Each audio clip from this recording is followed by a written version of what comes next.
Eliza and Sebastian first slept together at a graduation party, when she and Simon had just started dating.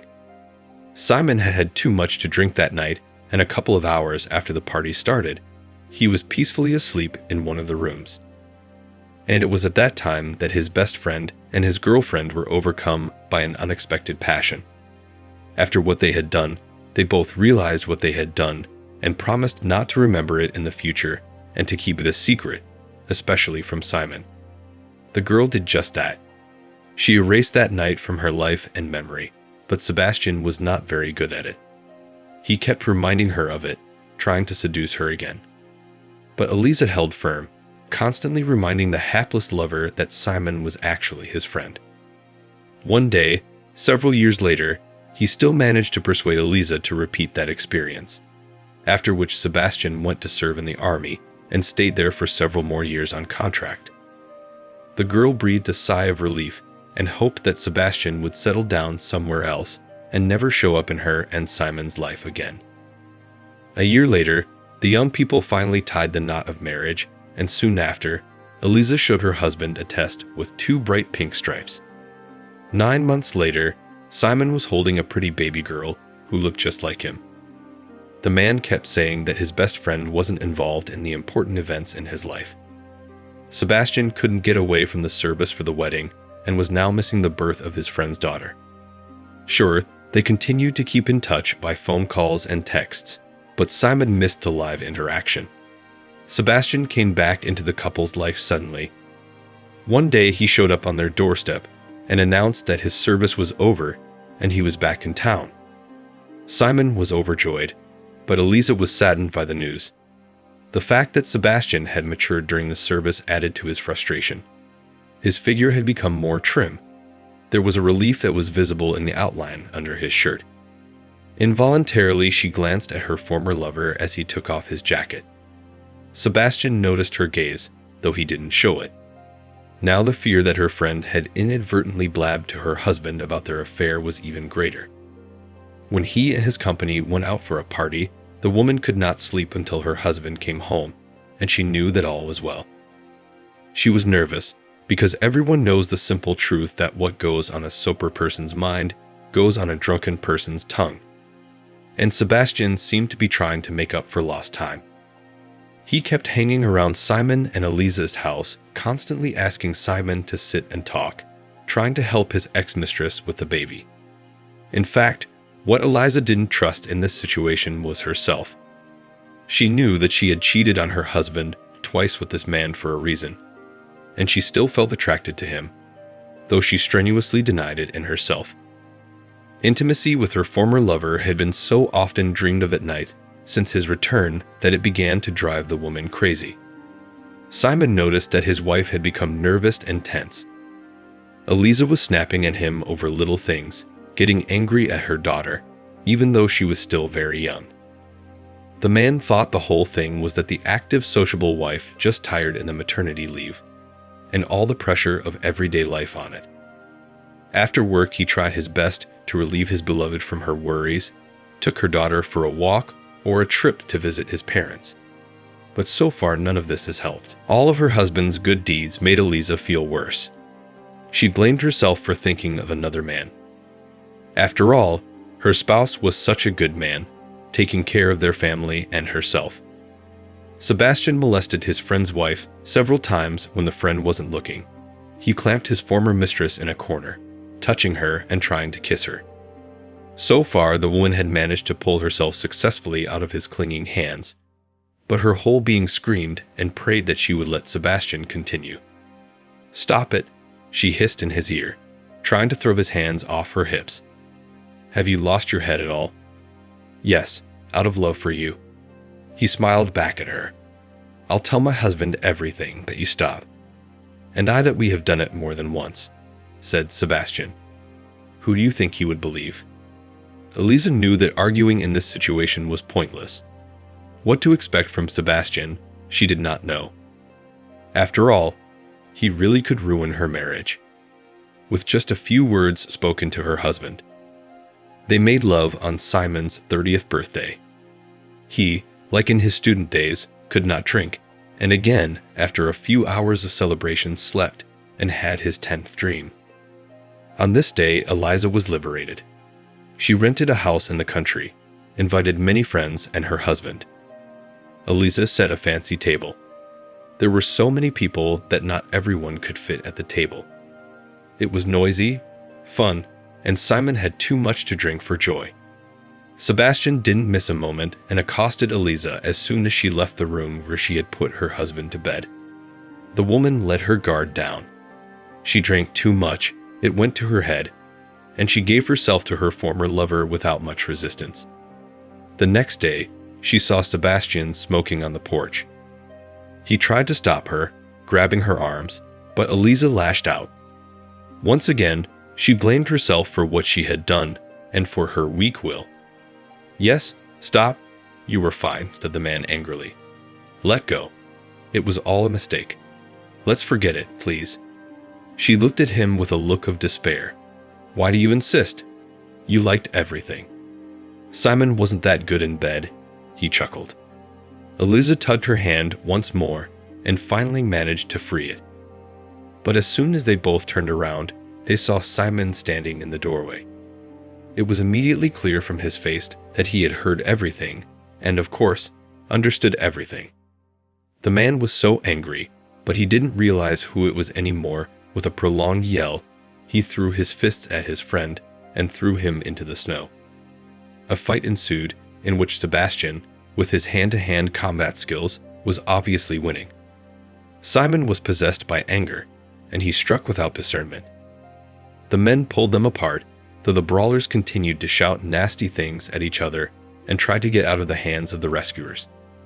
Simon had already switched to his wife. There were angry tears in his eyes that made Eliza's heart squeeze. She knew how much her spouse loved her, and yet she still allowed herself to do this to him. In that moment, she hated herself more than anyone else. At first, Simon wanted to go immediately to the apartment and throw all the things of his unfaithful wife out the window, but a colleague advised him not to. After all, Eliza had a trump card up her sleeve, their daughter, with whom she could easily forbid her father to see her. Simon reasoned that it was a sensible idea and tried to calm down. But he filed for divorce as soon as possible. But Eliza did not think to forbid her husband to see his daughter. She was so ashamed of her behavior, of the pain she had caused Simon, that she would not have dared to do it. She begged him endlessly to forgive her, but Simon was adamant. The double betrayal, and in front of all his friends, offended him greatly. He simply could not forgive his wife for this. Of course, he broke off communication with Sebastian as well. So did his ex-wife. The woman went back to her parents' house to go out to work. The baby had to be taken care of by someone. They, of course, condemned their daughter for such an act, but did not refuse to help. For a long time, she could not build her personal life. All the men that she met on her way turned out to be scoundrels. Often, coming home, tired after work, she put her daughter to bed and then cried bitterly, burying her face in the pillow. Albert had been in love with Laura from the day he first saw her. They were in the same group at the university. But Laura was quiet and Albert was outgoing, and he was the most popular guy among his classmates. He loved the girl tenderly, without ever letting her know it, because then no one would understand him. So this love remained secret and unrequited. For a long time after graduation, they lived in different cities. Laura stayed in their hometown, and after the internship, Albert was offered a position at the firm's branch in the neighboring town, and he didn't hesitate to accept. They did not cross paths and did not think about each other for years. And then the former head of the group suggested that everyone come to the reunion. It was the 10th anniversary of the graduation. From that evening on, everything spiraled. Then Albert drank too much alcohol and confessed his longtime love for Laura. And she responded by kissing him, saying that she had been waiting for this moment for a long time. The long-forgotten secret love of her youth flared up with renewed vigor. Albert invited Laura to move in with him, but she did not agree in return, suggesting that he return. The main reason for her refusal was her work and her elderly parents, whom Laura could not leave alone. They met remotely for a while, living in different cities and seeing each other on weekends. Thus the year passed. One day, Albert came to visit Laura and found a man in the apartment. Laura introduced him as a distant relative who was temporarily living with her. "He is in trouble at the moment. You see, my mother asked me to help him." With a guilty tone, Laura said, "Why didn't you tell me you were not alone?" Albert was upset. He had expected to spend 2 days with her without getting out of bed. "Then you could have come to my place." Laura waved him off with a smile. "It's not like he's bothering us." She kissed Albert fleetingly on the cheek. "It's just Vova." It's just that Vova lived with Laura for another 6 months. Albert even got used to him and really started to think that he didn't bother them. He also liked the fact that Laura started coming to see him more often. Once she even got off work for a week and raced over there. Albert remembered that week with particular trepidation. One evening, lying in bed, Albert, stroking Laura's arm, said, "You were so quiet at uni, but every day with you I realize how deceptive that impression was." Laura laughed. She loved lying with her man like that and talking before she went to sleep. "You just didn't talk to me. That's how it seemed to you." Over time, Albert realized that he was ready to start a family with Laura and decided to propose to her. In his head, he drew a picture of what it would look like and how she would react. Satisfied with himself and his idea, he began to implement it. When everything was ready, the ring was bought, and a vacation was taken to spend it together at the sea. Albert decided to surprise Laura earlier than they had agreed. At that point, they hadn't seen each other in weeks because of Albert's business trip. "Hi, baby. How are you?" Albert dialed Laura on the phone. "I'm fine. I'm on my way home from work now. I don't feel comfortable talking. Let me call you back." Albert made sure that his beloved would be home today and threw his things into the car and rushed to her. It was well after midnight when he arrived. Laura was, of course, asleep. He was holding a large bouquet, which he had bought beforehand, when he rang the doorbell. He had to repeat this action several times before Laura finally opened the door. When she saw her beloved, the woman rejoiced and threw herself at him with an embrace. "I missed you so much," she said with a smile. That night, the two of them did not sleep. In the morning, Albert asked Laura about her plans for Friday night, and when she answered that she had no plans, he invited her to the restaurant, and she gladly accepted. "Where is Vova?" Laura's relative was still staying with her.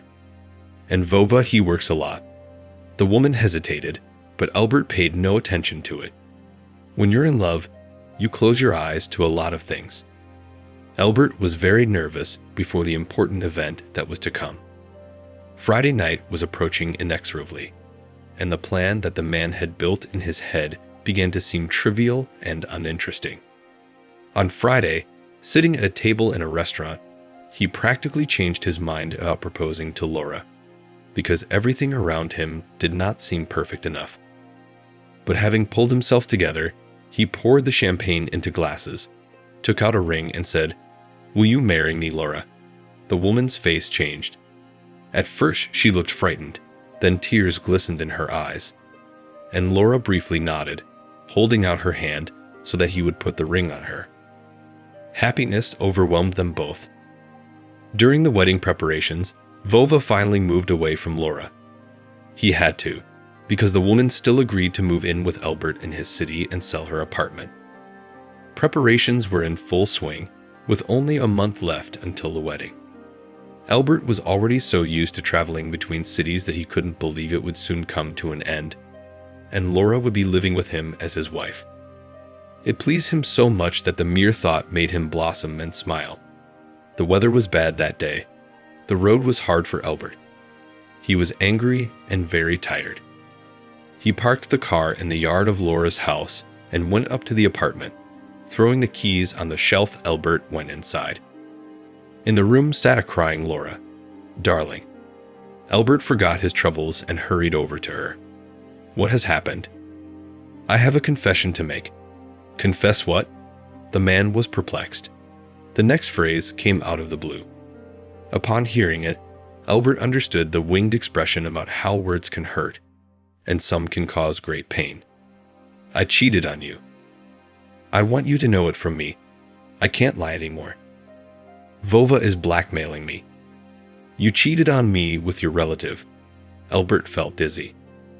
He wrapped his arms around her in an attempt to calm the feeling. Yes, or rather no. He's not my relative. He's my childhood friend, my mother's friend's son. We were sitting together one night, and we were talking, and I didn't know how we ended up in bed together. We were already going out at the time. I begged him to forget it, not to remember it ever, but he told me he'd tell you everything. He made me do it over and over again. Laura burst into tears. Her tears were choking her, and she could not speak. Albert sat beside her on the couch and was aware of what was happening.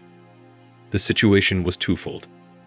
On the one hand, he felt sorry for Laura, who had been blackmailed, but on the other hand, Albert clearly understood, and it all happened by mutual desire. Laura had wanted it herself, and there could be no excuse for it. After sitting next to her for a while longer, Albert said, "I understand you, Laura." And after these words, the man left. He had not taken the ring that night, but Laura later gave it to Albert's parents, and he eventually gave it to a pawnshop. He didn't want to leave himself such a horrible memory. The memory of the woman he loved crushing him. He canceled the invitations to their wedding, the restaurant, and the host. Doing this was painful and humiliating. He felt like everyone knew and understood why this was happening, and that made it all the worse for his soul. The only thing Albert did not cancel was a trip to the sea, and he was glad he did, because it was there that he met Katie, who later became his real wife and mother of 2 children. It was hard for him to trust Katie, but he was able to get over himself and build a new trusting relationship full of love. Laura, on the other hand, had a hard time forgiving herself and her mistake. She tried for a long time to find a replacement for Albert, but nothing worked out for her. She was constantly following him and his new wife on social networks, and she bemoaned herself for what had happened. Later she married, of course, and was even happy with her husband for a while, but she eventually divorced him after she found her husband's lingerie in the car. She felt firsthand how painful it can be to betray a loved one, and learned how fate sometimes punishes those who betray their lovers harshly. Such is the story. Myra had dreamed of getting married since high school. Her mother had a strong influence on this desire. No man ever stayed with her for more than 6 months, and that made the woman unhappy and taught her daughter that the best thing in life is a successful marriage. Myra had heard her mother's moral teachings since childhood about the importance of getting married, and that if you take care of your husband properly, you will live like a man with Christ behind your back. Being not yet an intelligent girl, she absorbed it like a sponge, so when at 19, Leo asked her to marry, the girl was over the moon. It seemed to Myra that she had reached the peak of her happiness. Leo was a little older than she was. He was 24. He met his wife-to-be in the park on a bench, sitting on which Myra was choking back tears and trying to wipe away paint-stained jeans. Their romance was swift and full of love. So when they announced their wedding, no one was surprised. It was on the way. One by one, Myra gave birth to 2 children and settled completely at home. Leo couldn't be happy. His wife did everything and more. Despite her fatigue, she diligently fulfilled the role of a good wife, as her mother insisted. Beloved home was always waiting for a delicious, hot dinner. The children immediately after his arrival went to bed, barely kissed my dad on the cheek. And afterwards the spouses would run to bed to indulge in comforts. The man relentlessly bragged to friends and colleagues of his other half.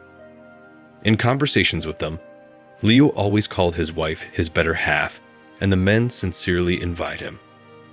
Almost all of them were waiting at home hysterical, which instead of warmth and love bestowed exclusively with lectures and reproaches.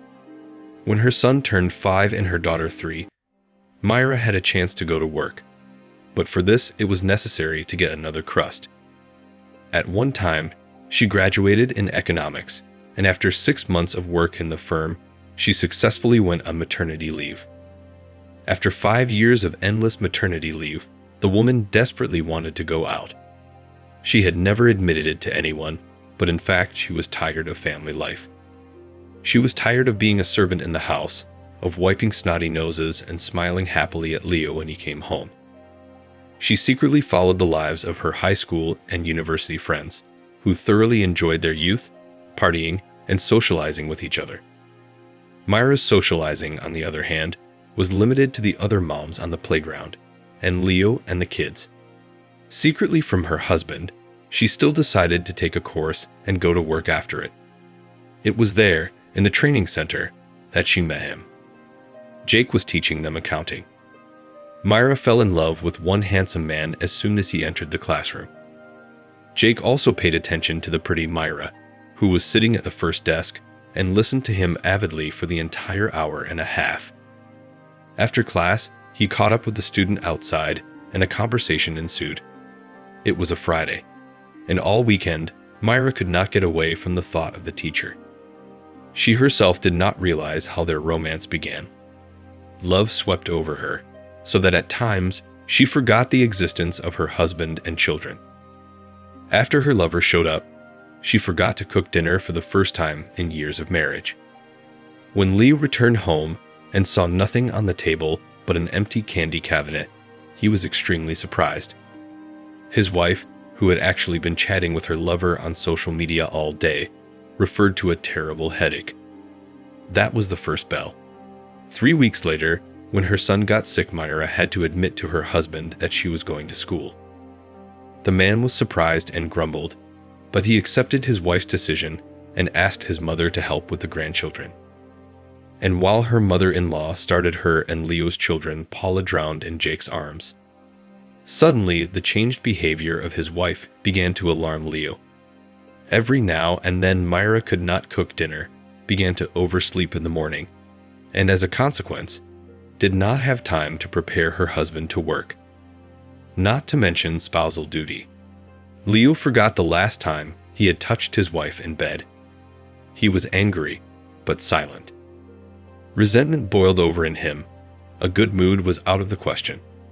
For the first time in their time together, Myra and Leo began to quarrel. "I forbid you to go to work," he shouted one day in the middle of a quarrel. "I am not your property." His wife parried him back. Never before had their house heard anything like that. Both of them had always judged their few friends who fought among themselves time and again. Until now, it had never occurred to them that there might be any discord between spouses.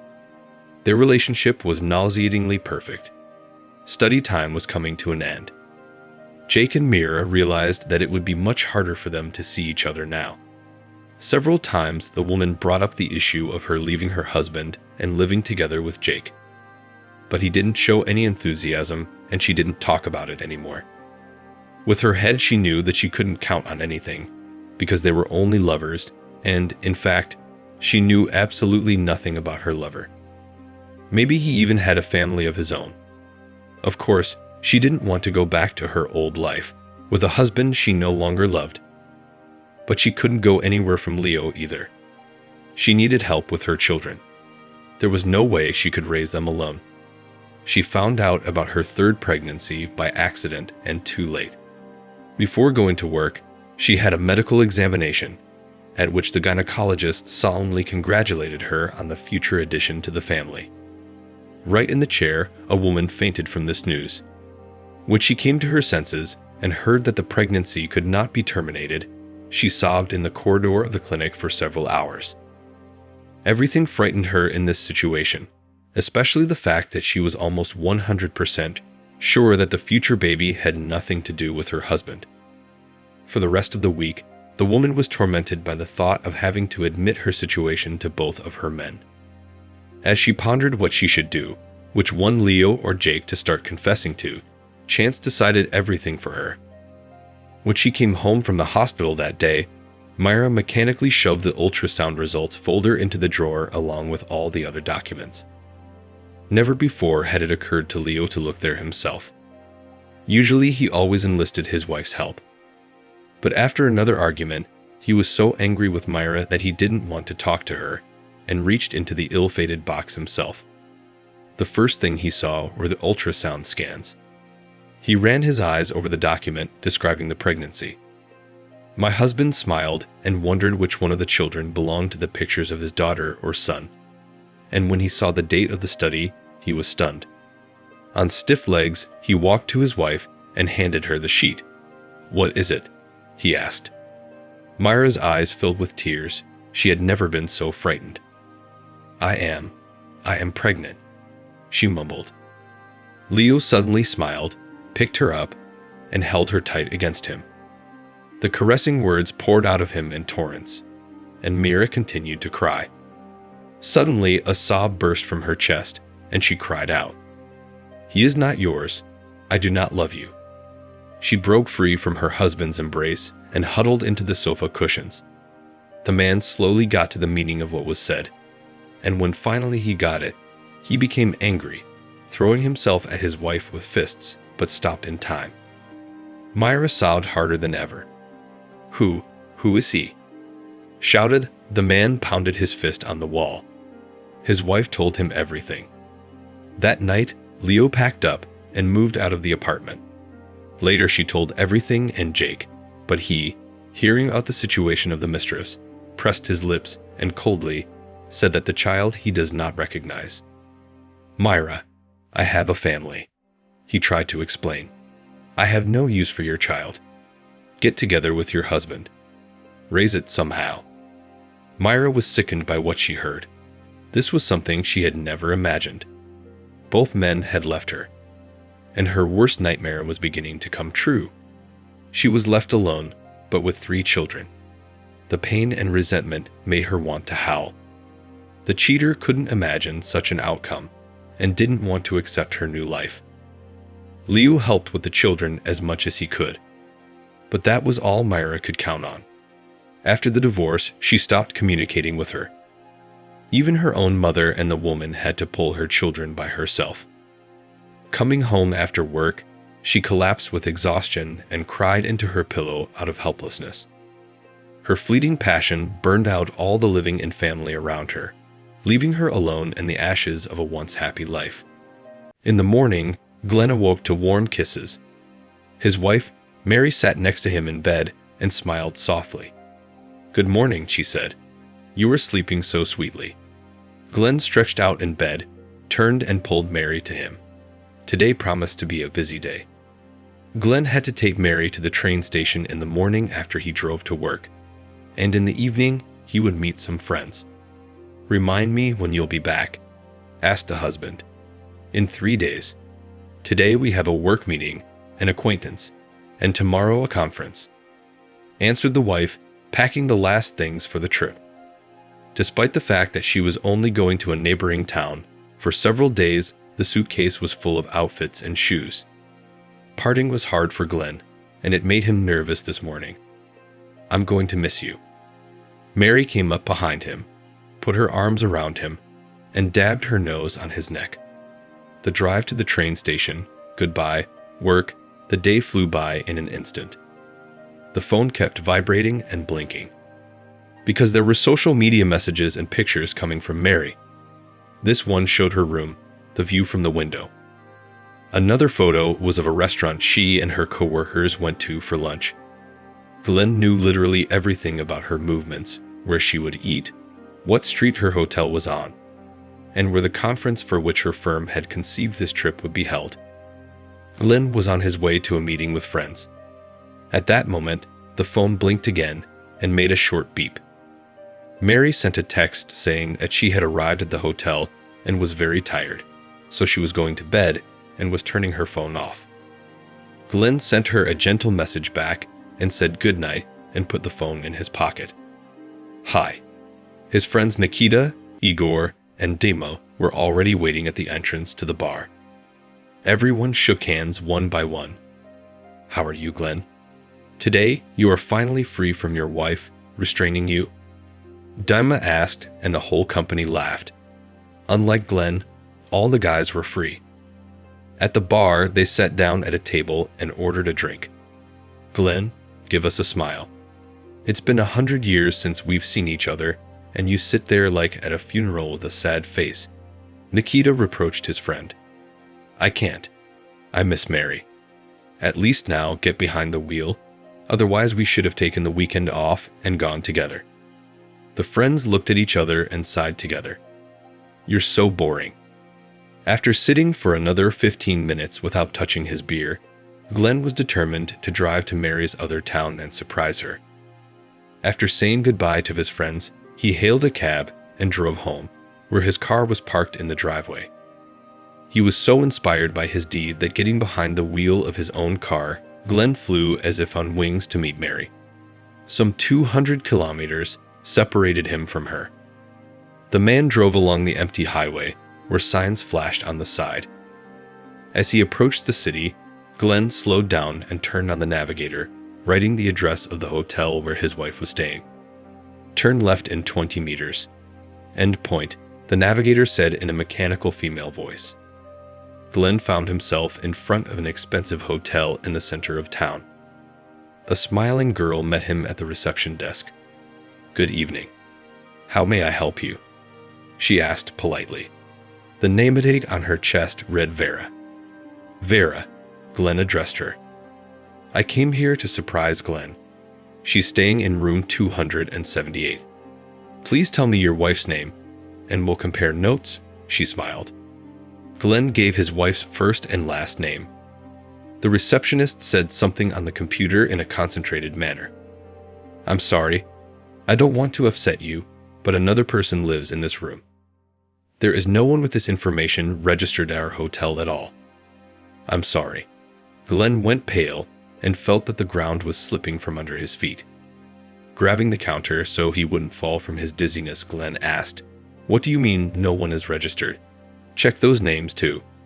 And he called out 3 more names of employees who were supposed to go with Mary to this conference. "No, there's no one." Vera answered again and looked at the man with sadness in her eyes. On cotton legs, Glenn went outside and stood for a while longer, leaning against the railing and breathing in the night air. Somewhere nearby was a nightclub, and from there the music was inviting. Glenn kept dialing and dialing Mary's number, but the only answers he got were beeps and voicemail. What to do now? Go home and wait. In 3 days, Mary would be back, and then Glenn would take her out to talk, tell her he knew everything, and demand an explanation. Suddenly, he remembered that a couple of years ago, when he'd first given Mary a new phone, he put a program on there that tracked him in case his wife lost the phone or it was stolen. Finally freezing, Glenn got in his car and opened the app on his phone. When it finally loaded, Glenn clicked on the right icon, and a couple of seconds later a beacon and an address appeared on the screen. The address on the app was a nightclub. Throwing money on the counter to the receptionist, Glenn made his way inside. There was a crowd around him, moving in a jaunty dance. Looking around, he didn't see any familiar faces. On the bar and behind it sat young men and women, quite drunk and happy. The music from the speakers roared and his heart raced.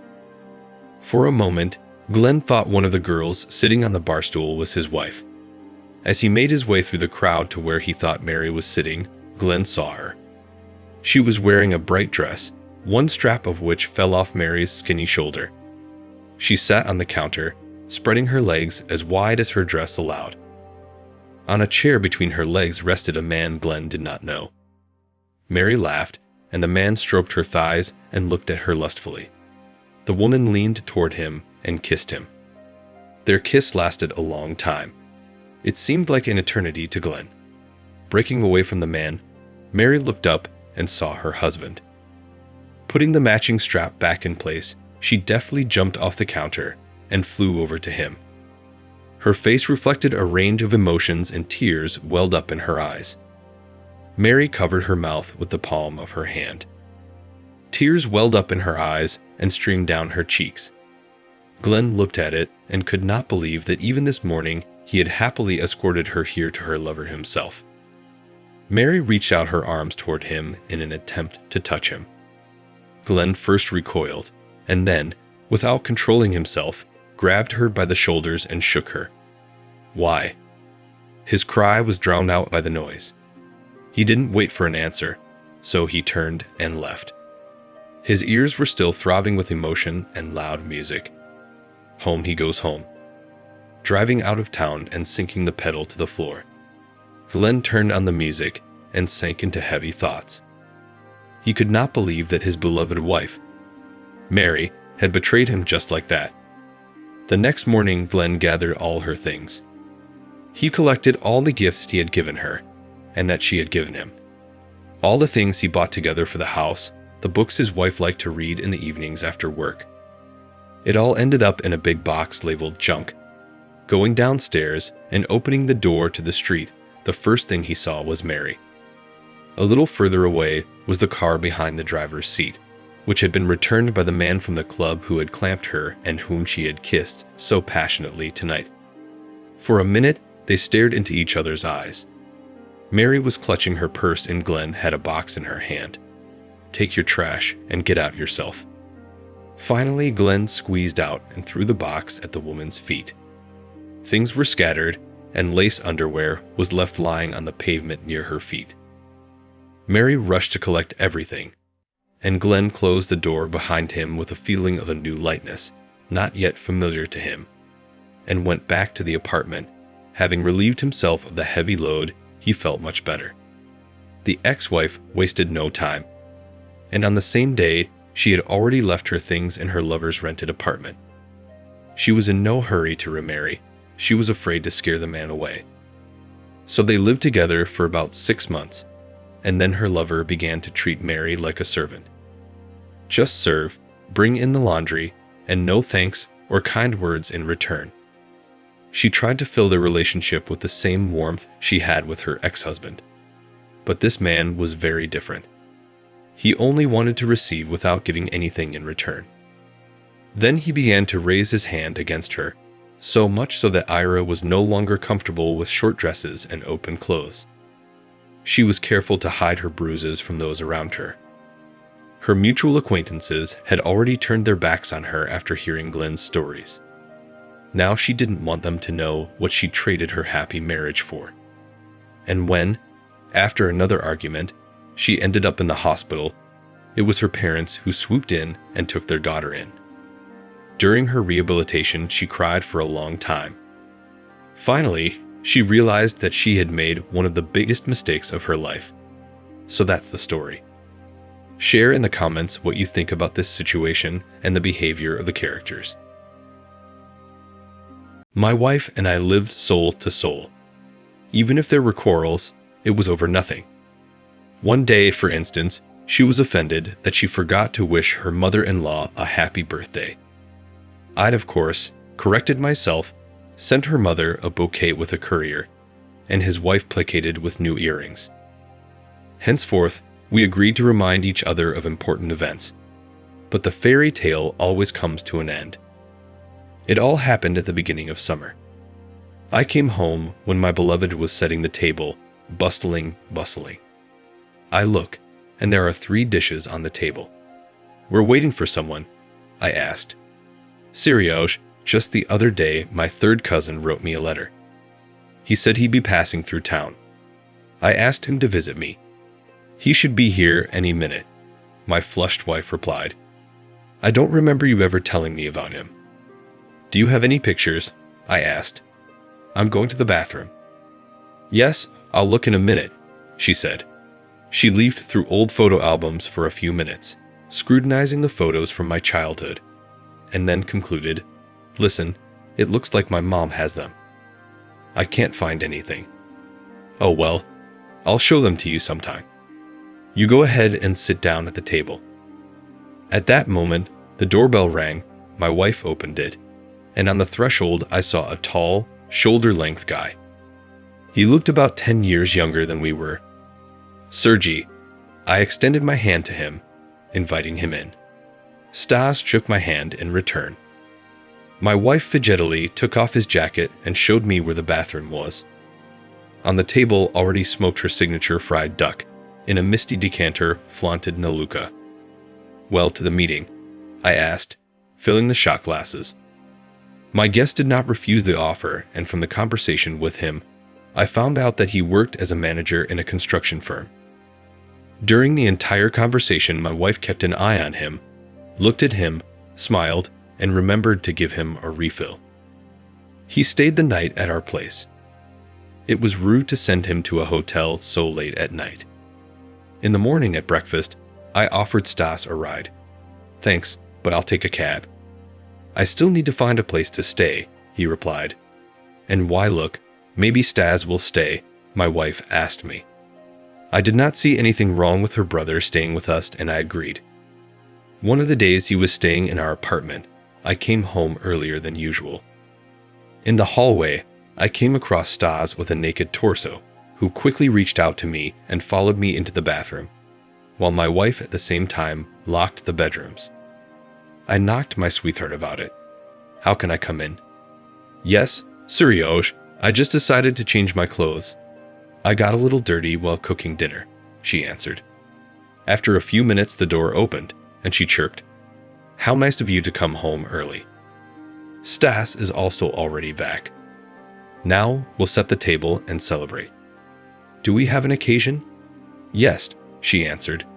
"My brother bought a car. Look, it's right outside the window." I looked out the window and saw a brand new Kia Rio. During the whole evening, my wife kept close to my brother, kissing him on the cheek, getting tipsy. In the end, I dragged her into the bedroom to listen to my brother's love. 2 weeks had passed since Stas' arrival, and to all appearances, he had no intention of leaving. And then one day a colleague at work brought the whole staff tangerines from Abkhazia, and since my wife is allergic to them, I decided to take them to my wife's mother. My mother-in-law, Mrs. Smith, smiling broadly, opened the door for me and offered to come in for tea. Time allowed, so I didn't refuse. During the conversation, she asked me how I was, so I told her about my brother coming to stay with us. "Wait a minute. What brother?" I asked Mrs. Smith a question. "Second cousin Stas," I answered, taking a sip from my mug. "You're confused. Neither my husband nor I have nephews, just nieces. We all make jokes about it being a woman's battalion," she said, and went into the living room for some reason. I sat there, making sense of what was happening. "So what kind of person lives in my apartment then?" Mrs. Smith brought out some old pictures, showing me who was who, but I didn't want to hear any more, so I ran outside after saying goodbye. I rushed home with the desire to explain to my wife that she had let a rogue into the house. I opened the door to the apartment and heard strange noises from our bedroom. Trying not to give myself away, I went to the door and saw my wife with her so-called brother.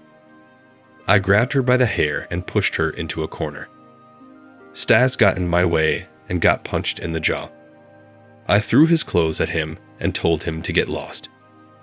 My wife tried to explain something, throwing herself at me, and Stas grinned as he gathered his things, wiping the blood from his smashed lip, and left the apartment.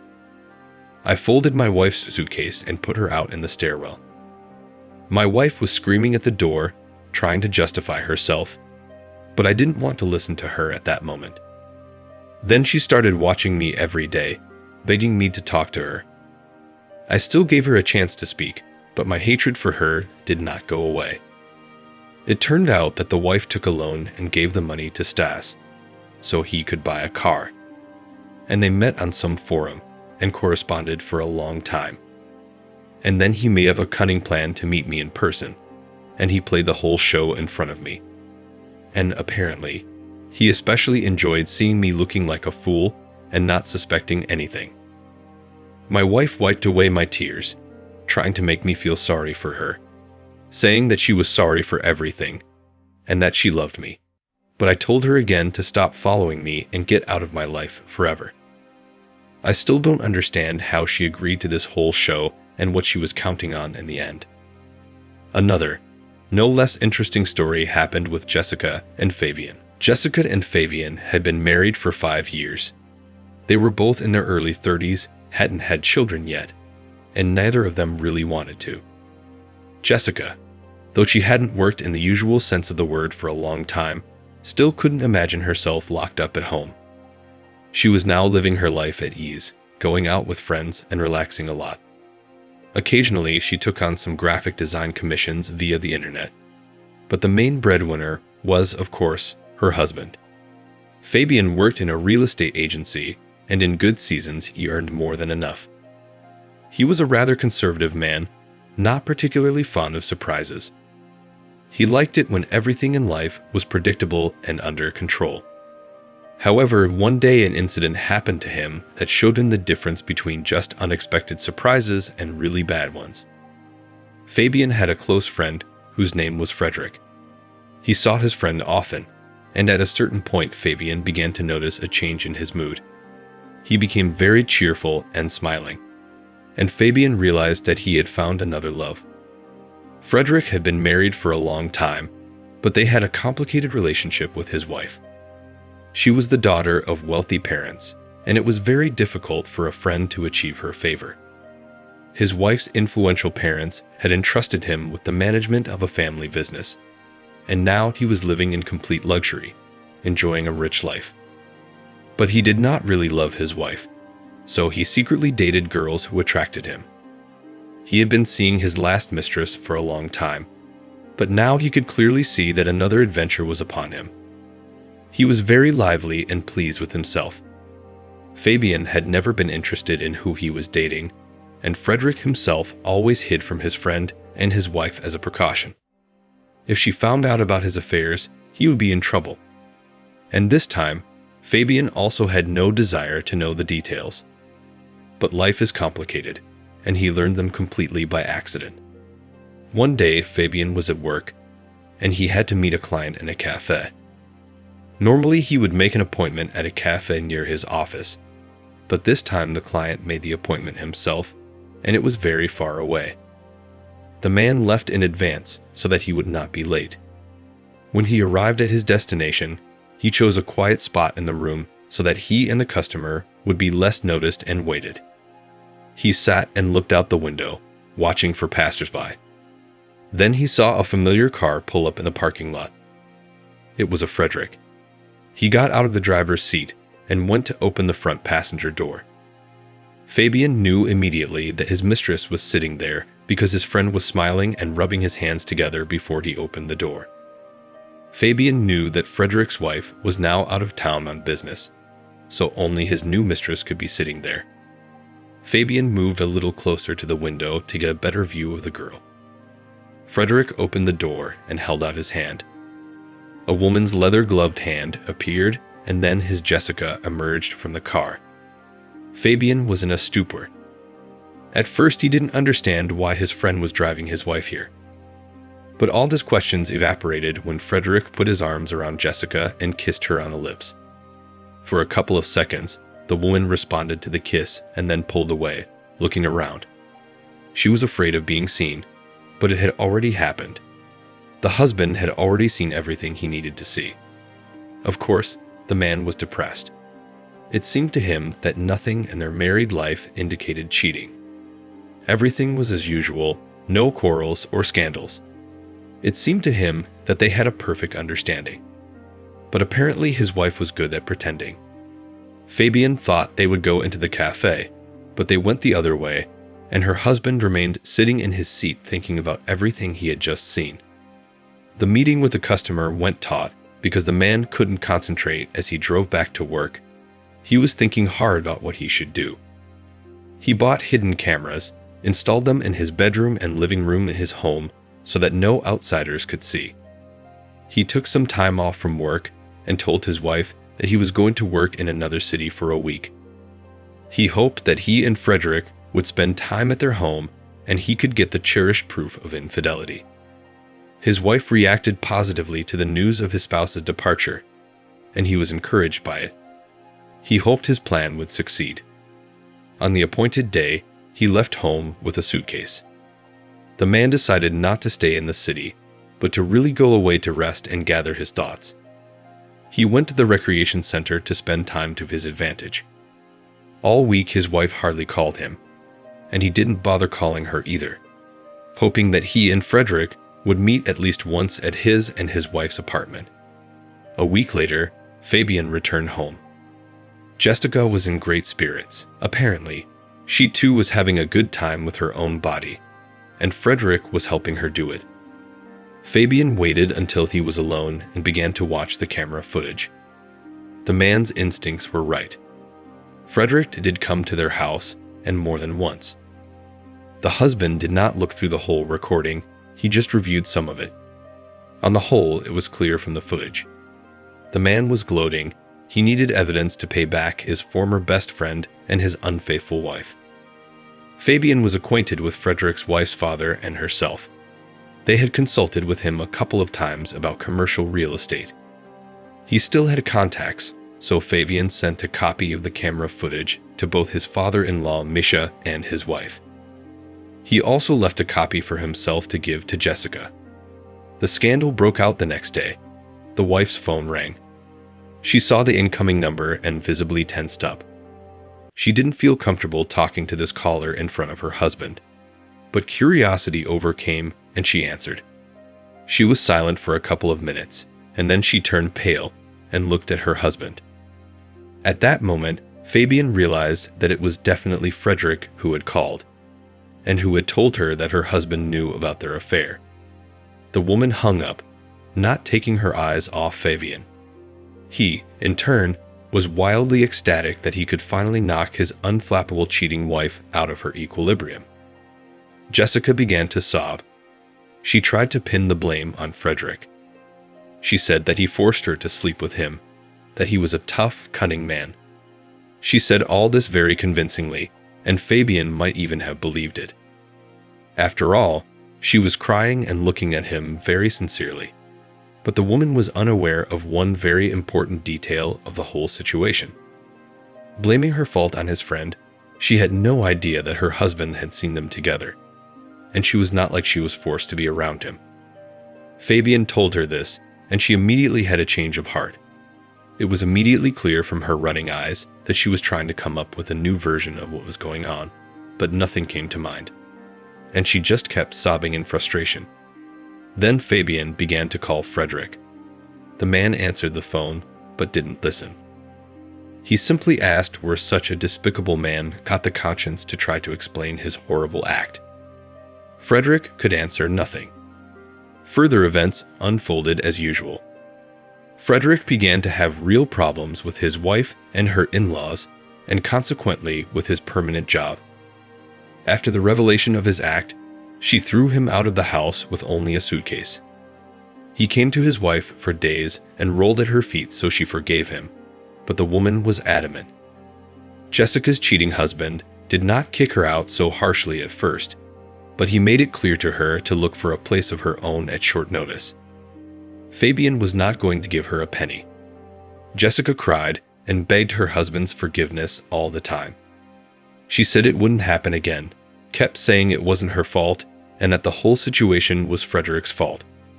Another round of lies was the last straw. Fabian's patience was not iron, and here he had already thrown her out on the street by force. The couple divorced. Jessica moved into a rented apartment, and Fabian no longer cared about her fate. It seems that at first she was going to go to her mother, but then the two singles met, and Frederick began to live with Jessica. Thus, another personal hell began for the woman. She could no longer go about her life with the same ease. She had to work for two, because Frederick turned out to be quite a gigolo. At first he decided to just take a break after the turmoil. But when he started to look for a job, he realized that his ex-wife's family had helped him out. According to mutual acquaintances, the newfound roommates had a long argument and eventually separated. Both were exhausted and resentful of the way their lives were going, and in this Fabian saw the ultimate justice. So that's the story. Her husband Daniel was Emmy's first man, as it happens. She hadn't waited all these years for the right one, but she hadn't been able to build a relationship either. It usually ended with the first date, after which she never got a call back. When she met Daniel, the world played with different colors. They lived in a happy marriage for more than 7 years. Her spouse had a child from their first marriage, but Emmy was not burning with the desire to become a mother. Emmy worked for a blinds company, so on the occasion of March 8, they had a corporate party at the office. The men said that they had booked a camping house and that the party would take place there. There will be no banquet, but there will be kebabs, beer, and something stronger. Will there be a toastmaster? And the competitions will be interesting. Emmy joked. There will be Emmy. One of the men winked at her. The whole office had long known that they were having an affair, which they were both desperate to hide. Emmy had a secret admirer in the office named Dustin. He tried unsuccessfully to make contact with her, but she was a married woman and gave him no hope.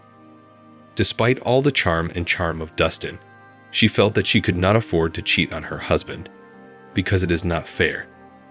Will we be with our families? Another colleague raised her voice. She was answered in the affirmative. There was a disapproving murmur of voices. Dustin smiled slyly at Emmy, but she pretended not to notice. At home, she informed her husband that they were invited to the party. Daniel rejoiced. He liked large companies. He felt like a fish in water around people. The same could not be said of Emmy. Socializing was hard for her. The appointed day came. A whole crowd of Emmy's coworkers arrived at the campground. They were noisy, talking, and laughing loudly. The woman decided she needed a drink as soon as possible to get through the evening. Daniel immediately separated from her and joined the men who were grilling meat. Emmy made sure Dustin wasn't around, and once she was sure he wasn't, she continued to mingle with the other women. The drinks were pouring in. Daniel and a couple of other people got pretty drunk that night. Even though Emmy was probably as drunk as her husband, she took him to the second floor and put him to bed, while she returned to the party.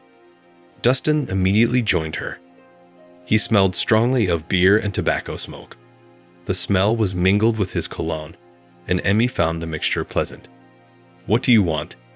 She mumbled drunkenly. "I want to give you a personal gift." He leaned close to her, and the heat of his breath scorched her cheek. "Dustin, let's not." The woman began, but his companion put a finger to her lips as a sign of silence. "But you want to. Why do you resist?" The man smiled. He was right. Emmy did want to. More than once during intimacy with her spouse, she imagined Dustin, and at night, she sometimes woke up to her heated fantasies. The man ran his hand over her thigh, and goosebumps ran down Emmy's back. She flinched and looked around fearfully. Maybe someone was watching them. But everyone was busy minding their own business and not paying attention to what Emmy and Dustin were doing. "Let's go to my place while everyone is here," he whispered in her ear. His words made the woman feel warm in her stomach. Emmy hesitated. She imagined Dustin sleeping in their bedroom. Weighed that thought against the one calling her for Dustin. She said yes. This might be her only chance to get to know another man in bed, and no one would ever know about it. After the intimacy, the woman picked up her things and raced to the room where her husband lay on the bed. After making sure Daniel was asleep, she quickly changed into a nightgown and went to bed with him. It was hard to sleep that night. She tossed and turned, remembering their heated embrace with Dustin. Then she fell into a restless sleep. In the morning, she woke up broken and with a sore head. The whole house was still asleep. Determined to perk up, Emmy went down to the first floor, put the kettle to boil, and went into the shower herself. She just needed to wash off the traces of the night before. The shower room was combined with the bathroom, and Emmy realized she had forgotten to close the door when someone came in. She cautiously looked out from behind the shower curtain and saw her lover. Dustin noticed Emmy too. She prayed for one thing only, that he would not duck behind the curtain to her, but he did, despite her protests. "We'll be seen coming out now," she hissed, trying to push the man outside. Of course, the force was on Dustin's side, and all her attempts failed. It was like a mouse trying to move a mountain. The lover began kissing Emmy, and she succumbed to him again. The couple lounged under the hot shower, enjoying each other exactly until Emmy heard the door open again. There stood Daniel. He had just woken up. His head was heavy from the previous night's drinks, and his mouth felt nasty. His wife was not there, so he went downstairs, where he also did not find his beloved. She was found in the shower, but no longer alone. Behind the curtain with her was her colleague. Daniel could not remember his name. They didn't seem to have crossed paths with the man at all yesterday. Daniel thought slowly. He was still a little sleepy and drunk. But when it occurred to him what was going on, his brain suddenly cleared with rage, and the man threw himself at his wife's lover. The men trashed the bathroom. Emmy cried, begging them to stop. Other coworkers came running into the noise, splitting up Daniel and Dustin. The cuckolded husband loudly shouted filthy profanities toward his wife and her lover. Several pairs of eyes stared condemningly at Emmy. She stood there completely naked and defenseless. Someone handed her a towel. She got out of the bathroom and, hiding her eyes, ran to her bedroom to hide from this shame. When Daniel came to her, she saw that he had an abrasion on his forehead and a bruise poured under his eye. She cried again. Her husband rudely ordered her to get ready to go home. The woman obeyed. They drove the whole way in silence. But at home, Daniel was swearing so much that she was afraid her husband was going to have a fit, a stroke. She kept trying to calm him down, but he wouldn't listen to her, getting angrier when she barely opened her mouth. For 2 weeks, the couple did not speak. He slept on the couch in the hall, and she slept in their bed. She was ashamed of what she had done, and she had asked her husband 100 times in all that time to forgive her, but he had remained silent. It seemed to her that it was over and their marriage could no longer exist. But Daniel decided otherwise. He spent those 2 weeks pondering what to do next. He made a hard, but very important decision for the two of them. They should try to keep their family together, despite the difficulties that had befallen them. Upon hearing this, Emmy cried and threw herself on her husband's neck. Again, she begged forgiveness for the mistake she had made. From her job, of course, she left. She could not be in the company of people who saw her shame. They lived together for several more years, the first of which were insanely difficult. They both relived that moment inside them over and over again that broke them. After a while, Daniel left in silence without explaining anything. One day, the woman returned from work and the apartment was empty. Emmy was left alone. She had never been able to build a relationship. Men disgusted her, and she could not bring herself to change anything. It was bad in loneliness, but she endured the day to day, knowing that she created this misfortune. So it turned out that at 37, she was learning to live again, but alone. So that's the story. Share in the comments what you think about this situation and the behavior of the characters.